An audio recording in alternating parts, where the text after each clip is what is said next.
Hello નમસ્કાર વિદ્યાર્થી મિત્રો, વેદ ડિજિટલ એજ્યુકેશનમાં આપનું હાર્દિક સ્વાગત છે। આજે આપણે ધોરણ 12 વિષય ભૂગોળનું પ્રકરણ નંબર 6 જેમનું સ્વાધ્યાય સોલ્યુશન જોવાના છીએ। તો ખાસ વિદ્યાર્થી મિત્રો ચેનલમાં નવા હોય તો ચેનલ સબસ્ક્રાઇબ કરી બાજુમાં બેલ આઇકનને પ્રેસ કરો જેથી તમને અવનવા વિડીયોની માહિતી મળે। વિડીયો લાઈક કરો, તમારા મિત્રો દોસ્તોને શેર કરો। તો આજે આપણે જોવાના છીએ પ્રકરણ નંબર 6 દૂરસંચાર જેમનું સ્વાધ્યાય સોલ્યુશન। પ્રશ્ન 1, નીચેના પ્રશ્નોના સવિસ્તર જવાબ આપો। પહેલું, દૂરસંચારના સાધનો જણાવી ટેલિફોન અને ઈમેલ વિશે સવિસ્તર વર્ણવો। તો એક સ્થળેથી બીજા સ્થળે માહિતી અથવા સંદેશો મોકલવાના કે પ્રાપ્ત કરવાની વિસ્તૃત વ્યવસ્થાને સંચાર તંત્ર કહે છે। સંચાર તંત્રના સાધનોના બે વિભાગ છે। પેલું વ્યક્તિગત સંચાર તંત્રના સાધનો અને બીજું સમૂહ સંચાર તંત્રના સાધનો। Fax, telephone, cellphone, internet, email, ટપાલ સેવા, આંગળીયા સેવા વ્યક્તિગત સંચાર તંત્રના સાધનો છે। સમાચાર પત્રો, સામયિકો, આકાશવાણી, દૂરદર્શન અને ફિલ્મો સમૂહ સંચાર તંત્રના સાધનો છે। ટેલિફોન વ્યક્તિગત સંચાર તંત્રનું ઉત્તમ સાધન છે। યુએસએના શહેરીકરણમાં આ માધ્યમનો વિશેષ ફાળો હતો। વર્તમાનમાં ટેલિફોન માટે તાંબાના તારને બદલે ઓપ્ટિકલ ફાઇબર અને સેટેલાઇટનો ઉપયોગ શરૂ થયો છે। પરિણામે ઝડપી અને દોષ રહિત પ્રસારણ શક્ય બન્યું છે। ભારતમાં ટેલિકોમ સેવાનું સંચાલન ભારત સરકાર દ્વારા થાય છે। ભારતમાં આધુનિક પ્રકારની ટેલિફોન સેવાઓનો વિકાસ સામ પિત્રોડાના કારણે થયો છે। ઇન્ફોર્મેશન તકનીકીના કારણે સેલફોન સેવાઓ સમગ્ર વિશ્વમાં ખૂબ જ ઝડપથી લોકપ્રિય સંચાર સેવા બની છે। સેલફોનની મદદથી ઇન્ટરનેટના માધ્યમ દ્વારા અનેક ક્ષેત્રોમાં માહિતીનું આદાન પ્રદાન ખૂબ જ ઝડપી અને અસરકારક બની શક્યું છે।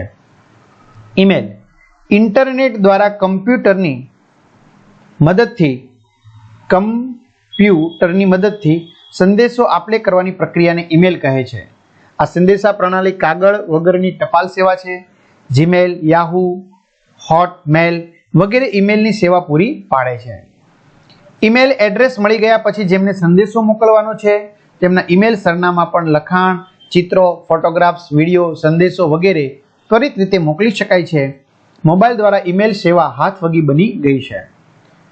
બીજો સવાલ જોઈએ, ઇન્ટરનેટ વિશે સવિસ્તર જવાબ આપો। એ પહેલા ખાસ વિદ્યાર્થી મિત્રો, આપણી વેદ ડિજિટલ એજ્યુકેશન નામની એપ્લિકેશનમાં નીચે મુજબની માહિતી તમને મળવાની છે, જેમાં બધા જ વિષયના પાઠ્યપુસ્તકના પ્રકરણની સમજૂતીના વિડીયો મળશે, સ્વાધ્યાયની સમજૂતીના વિડીયો મળશે, વિષય પ્રમાણેનું મટીરિયલ, પરીક્ષા માટે ઉપયોગી અસાઇનમેન્ટ, બધા જ વિષયના પરીક્ષાના પેપરની સમજૂતીના વિડીયો, એકમ કસોટીની સમજૂતીના વિડીયો અને સ્વ અધ્યયન પોથી સમજૂતીના વિડીયો, આ બધું જ આપણી વેદ ડિજિટલ એજ્યુકેશન નામની એપ્લિકેશન જે ગૂગલ પ્લે સ્ટોર ઉપર ડાઉનલોડ કરવાથી મળશે। મોબાઈલ નંબર નાખી સેન્ડ ઓટીપી કરી તમે ટ્રાય કરશો, આ પેજ ખુલેમાં પેડ કોર્સમાં જુદા જુદા પેડ પ્લાન, જેમાં તમારે પરીક્ષાને લગતા પેડ પ્લાન, એક્ઝામ પેપરમાં પેપરો, 3 થી 12 માં 3 થી 12 ધોરણના વિડીયો, ધોરણમાં જઈ તમારા 12માના વિષય ખુલે, વિષયમાં તમને પાર્ટ વાઇઝ વિડીયો મળશે। ઓકે, હા, આ 6 થી 10 ના હતા એવી રીતે તમારા 12માના મળશે। ઇન્ટરનેટ એટલે કોઈ એક મધ્યસ્થ સંસ્થા દ્વારા ટેલિફોનની મદદથી અથવા સ્વતંત્ર સંદેશા વ્યવહારની મદદથી સંદેશા વ્યવહાર માટે રચાયેલું કમ્પ્યુટરનું જાળું। ઇન્ટરનેટ સૌથી મોટી ઇલેક્ટ્રોનિક પ્રણાલી છે જેના દ્વારા આશરે 100 કરોડથી વધુ લોકો એકબીજા સાથે જોડાય છે। ઇન્ટરનેટની સેવાઓ નીચે પ્રમાણે છે। વ્યક્તિગત સંચાર તંત્રના જેટલા પણ સાધનો છે તેમાંથી ઇન્ટરનેટ સૌથી વધુ અસરકારક અને આધુનિક છે। આ સેવાનો ઉપયોગ કરનાર જ્ઞાન અને માહિતીની દુનિયામાં સીધો સંપર્ક બનાવે છે। ઈ કોમર્સ તથા નાણાકીય લેવડ દેવડમાં આ સેવાનો ઉપયોગ વધ્યો છે। આ સેવા ઓછા ખર્ચે વિવિધ બાબતોની વિશાળ જાણકારી અને વધુ માહિતી પૂરી પાડે છે। અવકાશયાન પણ કમ્પ્યુટર દ્વારા ઇન્ટરનેટ સાથે જોડાઈને ઉપગ્રહ સાથે સંપર્ક જાળવે છે। રેલવે કે હવાઈ સમયપત્રક જાણવા, રેલવે, હવાઈ કે બસની મુસાફરી માટે ટિકિટ બુકિંગ કરવા, જમીનના દસ્તાવેજો મેળવવા, શૈક્ષણિક માર્ગદર્શન આપવા, ગુનેગારો શોધી કાઢવા, જાહેર પરીક્ષાના પરિણામો જાણવા ઇન્ટરનેટ સેવાઓ ખૂબ જ ઉપયોગી છે। ક્રેડિટ કાર્ડ અને ડેબિટ કાર્ડના ઉપયોગ માટે આ સેવાઓ ખૂબ જ મહત્વની છે। વોટ્સઅપ, ટ્વિટર, ફેસબુક, ઈમેલ વગેરે સેવાઓના ઉપયોગ માટે ઇન્ટરનેટ અનિવાર્ય છે। સેલફોનના વિવિધ ઉપયોગો માટે આ સેવા મહત્વની છે। વિશ્વને આવરી લેતા ઇન્ટરનેટને વર્લ્ડ વાઇડ વેબ WWW થી ઓળખવામાં આવે છે. ત્રીજું, ઉપગ્રહ સંચાર વિશે વિગતે ચર્ચા કરો. તો 1970ના દશકમાં ઉપગ્રહ સંચાર પ્રણાલીનો પ્રારંભ થયો. અંતરિક્ષ સંશોધનમાં USA અને પૂર્વ સોવિયત સંઘ અગ્રણી છે. ઉપગ્રહ સંચારના કારણે આજે સેલ ફોનનો ઉપયોગ તેમજ દૂરદર્શન પરના કાર્યક્રમો કે કોઈ પણ ઘટનાનું સીધું પ્રસારણ જોઈ શકાય છે. માત્ર 3 ઉપગ્રહ દ્વારા સમગ્ર પૃથ્વી પર સંચાર વ્યવસ્થા પ્રસ્થાપિત કરી શકે છે. ભારતની અંતરિક્ષ ક્ષેત્રની સિદ્ધિઓ. 19 એપ્રિલ 1975માં ભારતે પ્રથમ કૃત્રિમ ઉપગ્રહ આર્યભટ્ટ સોવિયત સંઘના ઇન્ટરનેટ કોસ્મોસ રોકેટ દ્વારા છોડ્યો હતો. 7 જૂન 1979માં ભાસ્કર 1 તથા 1981માં દૂરસંચાર ઉપગ્રહ એપલ એરિયન રોકેટ દ્વારા છોડવામાં આવ્યો હતો. ત્યાર પછી Bhaskar 2, inset 1A, inset 1B ઉપગ્રહ છોડવામાં આવ્યા. ઇનસેટ 1B થી રેડિયો, દૂરદર્શન તથા દૂરસંચારના માધ્યમોમાં ક્રાંતિકારી ક્ષમતા આવી છે. ઉપગ્રહ સેવાના ફાયદા. ઉપગ્રહ દ્વારા મોસમની સ્થિતિ અને વાવાઝોડા વિશે આગાહી કરી શકાય છે.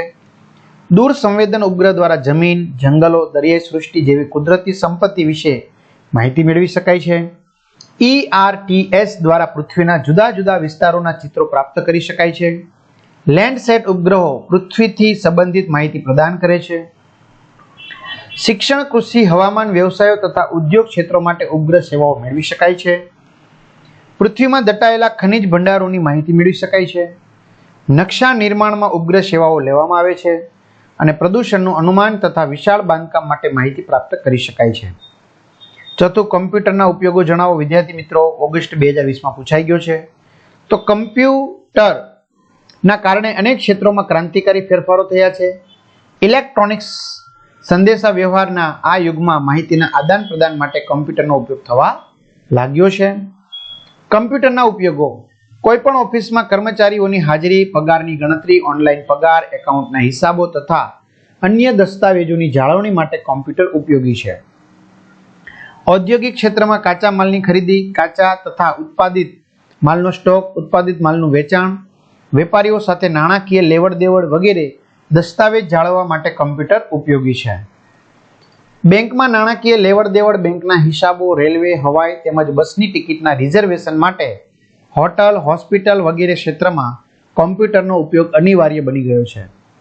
કમ્પ્યુટરને ઇન્ટરનેટ સાથે જોડીને ઈમેલ, ઈ-કોમર્સ, ઓનલાઈન ખરીદ વેચાણ, આઉટસોર્સિંગ તથા અન્ય પ્રકારના કાર્યો થઈ શકે છે.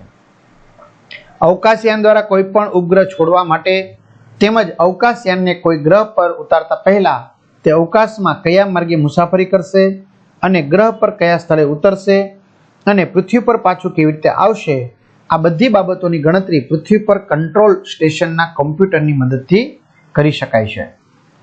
ગુનાહિત પ્રવૃત્તિઓ ડામવા, ફિંગરપ્રિન્ટ, ગુનેગારોએ કરેલા અગાઉના ગુનાઓની માહિતી મેળવવા, સીસીટીવી કેમેરા અને મોબાઈલનું લોકેશન જાણવા માટે કમ્પ્યુટરનો ઉપયોગ થાય છે. વીમા ધારકોની માહિતી, ઓનલાઈન શિક્ષણ, જાહેર પરીક્ષાના પરિણામો, વિવિધ પ્રકારના હિસાબો તૈયાર કરવા કમ્પ્યુટર મહત્વનું ઉપકરણ છે. ટેલિવિઝન વિશે સવિસ્તર નોંધ લખો. ટેલિવિઝન એટલે ધ્વનિ સહ દ્રશ્ય કે ચિત્રનું વિદ્યુત ચુંબકીય તરંગો દ્વારા સંચારણ એટલે કે ટ્રાન્સમિશન અને અભિગ્રહણ કરતી પ્રયુક્તિ. દૂરદર્શન સમૂહ માધ્યમનું પ્રબળ માધ્યમ છે. વિશ્વમાં સૌપ્રથમ ટીવી પ્રસારણ 1936માં યુકેમાં BBC દ્વારા પ્રારંભ થયો. 1937માં ન્યુયોર્કમાં પ્રસારણ શરૂ થયું. 20મી સદીના 7મા દાયકા અંત સુધીમાં જાપાન, ઓસ્ટ્રેલિયા, સ્વીડન, ફ્રાન્સ વગેરે દેશોમાં તેનો પ્રસાર થયો. ભારતમાં દૂરદર્શનનું પ્રથમ પ્રસારણ 15 સપ્ટેમ્બર 1959માં દિલ્હી ખાતે કરવામાં આવ્યું હતું. દૂરદર્શનના નિયમિત કાર્યક્રમોની શરૂઆત 1965માં થઈ. 1975 સુધી દૂરદર્શનના કેન્દ્રો મુંબઈ, દિલ્હી, કલકત્તા, ચેન્નઈ, લખનઉ, શ્રીનગર અને અમૃતસર સુધી જ સીમિત હતા. દેશમાં રાષ્ટ્રીય કાર્યક્રમો અને રંગીન ટીવીની શરૂઆત 1982માં થઈ. દૂરદર્શન ભારતનું રાષ્ટ્રીય ટેલિવિઝન પ્રસારણ છે. દૂરદર્શનના બુનિયાદી કાર્યક્રમોની પ્રસારણ સેવાઓ 3 સ્તરની છે: સ્થાનિક, પ્રાદેશિક અને રાષ્ટ્રીય. દૂરદર્શનનું મહત્વ. માહિતી, મનોરંજન અને શિક્ષણ આપતા સમૂહ માધ્યમ તરીકે દૂરદર્શન આધુનિક સમાજનું સૌથી વ્યાપક, ઝડપી અને પ્રભાવક સમૂહ માધ્યમ છે. દૂરદર્શનના કાર્યક્રમો જ્ઞાન, માહિતી અને મનોરંજન પૂરું પાડે છે. કંપનીઓની ઉત્પાદિત ચીજ વસ્તુઓની જાહેરાતોનું અસરકારક માધ્યમ છે. સમગ્ર વિશ્વની રસપ્રદ હકીકતો, અવનવી ઘટનાઓ, રમતગમતનું જીવંત પ્રસારણ જોઈ શકાય છે. ચૂંટણીના પરિણામો, રાષ્ટ્રીય ઘટનાઓ, કુદરતી આફતો, અકસ્માતો, વૈશ્વિક ઘટનાઓના સમાચારો જાણી શકાય છે. પ્રશ્ન 2, નીચેના પ્રશ્નોના મુદ્દાસર જવાબ આપો. પેલું, સમાચાર પત્રો અને સામયિકો વિશે ટૂંક નોંધ લખો. તો સમાચાર પત્રો અને સામયિકો સમૂહનું સંચાર તંત્રનું મુદ્રિત માધ્યમ છે. સમાચાર પત્રો, વિશ્વનું પ્રથમ મુદ્રિત વર્તમાન પત્ર મોર્નિંગ પોસ્ટ 1772માં પ્રકાશિત થયું હતું. Morning post. ભારતમાં લગભગ 70,000થી વધારે દૈનિક સમાચાર પત્રો હિન્દી, અંગ્રેજી ઉપરાંત અન્ય પ્રાદેશિક ભાષાઓમાં પ્રકાશિત થાય છે, જેમની 10 કરોડથી વધુ નકલો વેચાઈ છે અને વંચાય છે. ભારતમાં પ્રથમ સમાચાર પત્ર 1780માં અંગ્રેજ જેમ્સ ઓગસ્ટસ હિકીજાઈએ બંગાળ ગેઝેટ પ્રકાશિત કર્યું હતું. ભારતીય ભાષામાં સૌપ્રથમ સમાચાર પત્ર બંગાળી ભાષામાં શરૂ થયું હતું. ગુજરાતી ભાષામાં ગુજરાત સમાચાર, દિવ્ય ભાસ્કર, સંદેશ, સમભાવ, જન્મભૂમિ, જય હિન્દ, કચ્છ મિત્ર, અકિલાન આ વગેરે સમાચાર પત્રો પ્રકાશિત થઈ છે. સાંજ સમાચાર અને વગેરે. અંગ્રેજી ભાષામાં times of India, the new Indian express, mid day, India today અને હિન્દી ભાષામાં દૈનિક ભાસ્કર, નવભારત ટાઈમ્સ, દેશબંધુ વગેરે સમાચાર પત્રો પ્રકાશિત થાય છે. વાચકોને મનોરંજન, માહિતી અને જ્ઞાનની પ્રાપ્તિ થાય છે. દેશ વિદેશના સમાચારો અને ખૂબ જ મોટા પ્રમાણમાં માહિતી મળે છે. સામયિકો, સમગ્ર વિશ્વમાં તેમજ ભારતમાં વિવિધ ભાષાઓમાં સામયિકો પ્રકાશિત થાય છે. સામયિકો વાચકોને મનોરંજન, સાહિત્યના સ્વરૂપો, વર્તમાન પ્રવાહોની જાણકારી, વિશાળ માહિતી વગેરે પ્રદાન કરે છે. ગૃહ શોભા, અખંડ, આનંદ કુમાર, ચિત્રલેખા, સફારી, નવનીત, બાલસૃષ્ટિ, રોજગાર સમાચાર, સમર્પણ વગેરે સામયિકો ગુજરાતી ભાષામાં પ્રકાશિત થાય છે. આગળ બીજું, ફિલ્મ ઉદ્યોગ વિશે વિસ્તૃત ચર્ચા કરો, જે માર્ચ 2019માં પૂછાયો છે. ફિલ્મ સમૂહ માધ્યમનું પ્રબળ માધ્યમ છે. હોલિવૂડ એ વિશ્વની સૌથી જૂની ફિલ્મ ઇન્ડસ્ટ્રી છે. હિન્દી ફિલ્મો બોલિવૂડના નામથી ઓળખાય છે. ભારતમાં ફિલ્મી ઉદ્યોગનું મુખ્ય કેન્દ્ર મુંબઈ છે. ઉપરાંત કલકત્તા, બેંગલુરુ, હૈદરાબાદ, ચેન્નઈ વગેરે ફિલ્મ ઉદ્યોગના કેન્દ્રો છે. ભારતમાં સૌપ્રથમ ફિલ્મ 1913માં રાજા હરિશ્ચંદ્ર રજૂ થઈ હતી. પ્રથમ તબક્કાની ફિલ્મો મૂંગી અને શ્વેત શ્યામ હતી. 1950ના દશકમાં શ્વેત શ્યામ ફિલ્મોને બદલે રંગીન ફિલ્મો રજૂ થવા લાગી. આર્થિક, સામાજિક, ધાર્મિક, રાજકીય, સાંસ્કૃતિક વગેરે અનેક ક્ષેત્રોમાં તેનો પ્રભાવ પડ્યો છે. તેનાથી અનેક સામાજિક પરિવર્તનો થયા છે. ફિલ્મો મનોરંજન ઉપરાંત જ્ઞાન અને માહિતી આપે છે. તેનાથી રાષ્ટ્રીય ઉત્થાનને પ્રેરણા પ્રાપ્ત થાય છે. ભારતમાં હિન્દી ભાષા ઉપરાંત અનેક પ્રાદેશિક ભાષાઓમાં પણ ફિલ્મોનું નિર્માણ કાર્ય થાય છે. પ્રશ્ન 3, નીચેના પ્રશ્નોના સંક્ષિપ્તમાં ટૂંકમાં જવાબ લખો. સંચાર એટલે શું, તેના સાધનો જણાવો. માર્ચ 2018માં પૂછાયો છે.